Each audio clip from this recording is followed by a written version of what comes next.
प्यारे बच्चों, प्रश्नावली 3.7 की तरफ बढ़ते हैं। पहला सवाल कक्षा 10 गणित ऑप्शनल प्रश्नावली है।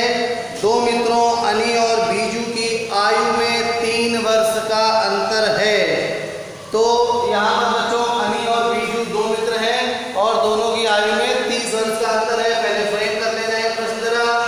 तो मान लीजिए अनी और बीजू की आयु में अंतर 3 वर्ष का है, मगर बच्चों यहाँ पर ये नहीं बताया गया कि कौन बड़ा है, अनी बड़ी है कि बीजू बड़े हैं। और लास्ट में अनी और बीजू की आयु आपसे पूछी गई है, तो हम करते जाते हैं, आपको समझाते भी जाते हैं। तो पहले यहाँ पे आप दोनों की आयु मान लीजिए।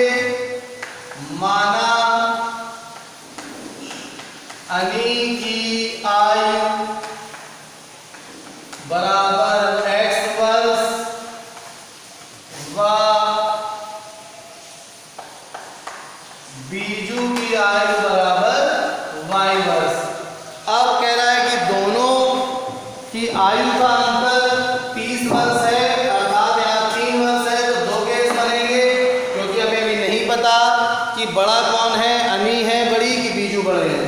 तो देखिए जरा, तो यहाँ पे केस 1 दोनों का अंतर 3 वर्ष है, तो x - 1 y बराबर 3। यहाँ से अगर हम देखें तो यहाँ पर अनी बड़ी है और बीजू छोटे हैं, मगर अभी निश्चित नहीं है। तो हम ये भी कह सकते हैं कि y - x बराबर भी बच्चों 3 हो सकता है। अब आगे बढ़ते हैं केस 2 में। इसको करने से पहले बच्चों यहाँ पर हम जो जिनकी आयु में ये ना पता हो कौन बड़ा है कौन छोटा, उसको एक लाइन में लिखेंगे। जिनकी आयु बड़ी होगी उनको ऊपर और जिनकी आयु छोटी होगी उनको नीचे, क्योंकि आगे कई लोगों की आयुओं की तुलना होने वाली है बच्चों। कह रहा है इसके बाद अनी के पिता धर्म। तो यहाँ पर बच्चों अनी और बीजू तो एक साथ हो गए, क्योंकि अभी हमें नहीं पता है कौन बड़ा है कौन छोटा। अनी के पिता धर्म, इसका मतलब धर्म ऊपर आएंगे अनी से। इससे ये पता चल रहा है कि जो धर्म जी हैं उनकी आयु अनी से बड़ी है, क्योंकि उनके पिता है वो। तो अनी के पिता धर्म की आयु अनी की आयु की दुगनी है। तो यहाँ पे इस बात को लिख लेते हैं कि जो बच्चों धर्म जी की आयु है वो अनी की आयु की दुगनी है। तो यहाँ पे इतनी इंफॉर्मेशन हमें पता चली कि धर्म की आयु बराबर अनी की आयु अगर x है तो धर्म की आयु हो गई 2x वर्ष। अनी के पिता धर्म की आयु अनी की आयु की दुगनी और बीजू की आयु अपनी बहन कैथी की आयु की दुगनी है। अब यहाँ पर बच्चों कह रहा है बीजू की आयु अपनी बहन कैथी की आयु की दुगनी है। ऐसे बीजू की आयु अगर मान लीजिए 20 वर्ष होगी, तो दुगनी कब होगी? जब उसकी बहन कैथी की 10 होगी, तभी तो 10 दूनी 20 होगी। तो इससे ये पता चल रहा है बच्चों कि बीजू बड़ा है और उसकी बहन कैथी छोटी है। तो कैथी को इसके नीचे वाली लाइन में लिखेंगे। तो इससे हमारे दिमाग में ये फ्रेम चलने लगा कि अब अनी और बीजू का तो नहीं मालूम कौन बड़ा है कौन छोटा, मगर कैथी बीजू से छोटी है, कैथी जो है वो बीजू से छोटी है और धर्म जो है वो अनी से बड़े हैं। इतनी बात हमें यहाँ से पता चल रही है। आगे उसने यही कहा कि बीजू की आयु अपनी बहन कैथी की आयु की दुगनी है। तो यहाँ पे हम ये भी कह सकते हैं कि कैथी की जो आयु है वो अपने भाई धर्म की आधी होगी। तो धर्म की आयु बच्चों कितनी है?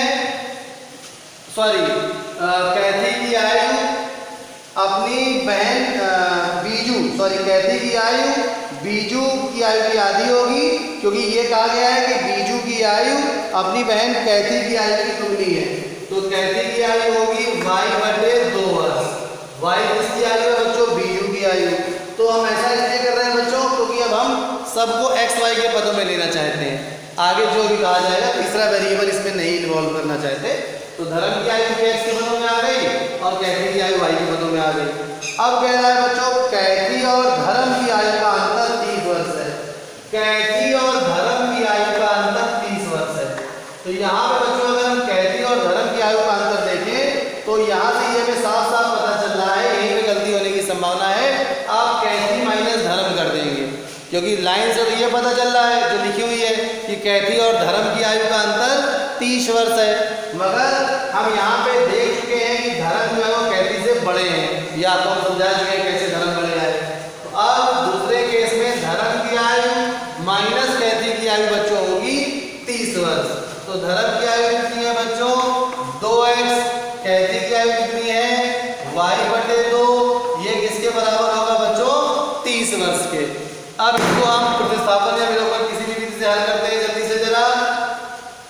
तो अगर मान लीजिए बच्चों अगर हम पहले इसको समीकरण नंबर 1 ले लें x - y = 3 को, तो अगर हम लोग y को विलोपित करना चाहें तो अगर हम इस पूरे समीकरण में 2 का गुणा करते हैं तो उस कंडीशन में या x को चलिए y को विलोपित कर लेते हैं, किसी को भी विलोपित कर लेंगे, तो ये समीकरण नंबर 2 है। समीकरण नंबर 2 में अगर हम बच्चों 2 का गुणा करें और फिर उसको समीकरण नंबर 1 से घटा दें तो y विलोपित हो जाना चाहिए। 2 का गुणा करेंगे इसमें तो ये आ जाएगा 4x ऋण y, क्योंकि 2 से 2 कट जाएगा, बराबर 30 दूनी 60, और इधर आ जाएगा x ऋण y बराबर चलिए जल्दी दूसरी उठाते x ऋण y बराबर 3, घटाएंगे दोनों को कॉलम मेथड से, ऋण धन ऋण, y कैंसिल हो गया बच्चों, 3x बराबर आ गया 57। तो हमारे पास x बराबर यहाँ पे आ जाएगा 57 में हम 3 को भाग दे देंगे, तो उस दशा में बच्चों x बराबर आ जाएगा हमारे पास 57 डिवाइडेड बाई 3 अर्थात 3 एकम 3 3 9 27, x का मान आ गया 19। अब x का मान समीकरण 1 में, x का मान समीकरण 1 में रखने पर तो ये आ जाएगा 19 ऋण y बराबर 3, तो ऋण y बराबर 3 ऋण 19, तो ये होगा 16 ऋण y बराबर ये हो जाएगा ऋण का 16, y से y कट गया तो y बराबर हो गया 16। तो एक तो बच्चों उत्तर ये हो गया कि x का मान 19 हो सकता है और y का मान 16 हो सकता है। तो क्या यही इकलौता उत्तर है? देखते हैं आगे दूसरे जो हमने और वाली स्थिति ली थी, अब इसको लेके चेक करेंगे। अब y ऋण x बराबर 3 लेने पर चलिए यहाँ पे इसको हम क्या बोलते हैं प्रतिस्थापन विधि से हल कर देते हैं। तो y बराबर हो जाएगा x का उधर पक्षांतर करेंगे x धन 3, अब इधर y का मान इस समीकरण में रख देंगे, तो क्योंकि समीकरण 2 तो वही रहेगा, उसके लिए यूनिक कंडीशन आई है।